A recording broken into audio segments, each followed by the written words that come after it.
Prima convocazione per Ivan Cisotti, oggi l'ha vista dalla panchina, ma insomma speriamo di vederti in campo. Sì, dai, speriamo più avanti, comunque non ho nessuna premura. Peccato per la partita di oggi, potevamo tirare fuori 3 punti, però è andata così, va bene, dai. Che dopo qualche mese di allenamento, che impressioni hai? Molta differenza, no? Col calcio al quale eri abituato. Tanta differenza, ritmo completamente diverso, qualità anche, e niente, si deve ancora imparare tanto, migliorare intanto. Sono molto felice però della scelta che ho fatto. Fino a questo momento insomma ti sei integrato nel gruppo, ci sembra di vedere anche insomma, buoni riscontri proprio dal punto di vista ambientale. Sì, sì, a parte che conoscevo quasi tutti, dai, per cui è stato facile. E torniamo un attimo sulla partita di oggi, a un certo punto tutti credevamo di avercela fatta. Il Sì, gol del 3-2 a 9 minuti alla fine, insomma sembrava quello definitivo.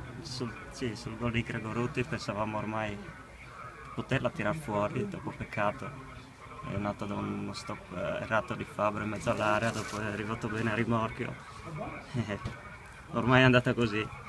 C'era rammarico per i 2 punti buttati persi, però abbiamo fatto lo stesso una buona gara. Dai. Sei d'accordo nel dire che comunque abbiamo giocato alla pari contro una delle squadre almeno più attrezzate del girone, insomma nonostante abbiano i stessi punti, ma la caratura è caratura da squadra di vertice. Sì, anche perché loro comunque si sono rafforzati tanto nel mercato adesso invernale, però non si è vista questa gran differenza, dai, a parte hanno un buon attacco, ma il resto comunque abbiamo dimostrato di essere al loro livello. Secondo te giocare su un campo sintetico può essere un vantaggio o uno svantaggio? Tu che sei abituato ai campi, bellissimi campi del Carmine.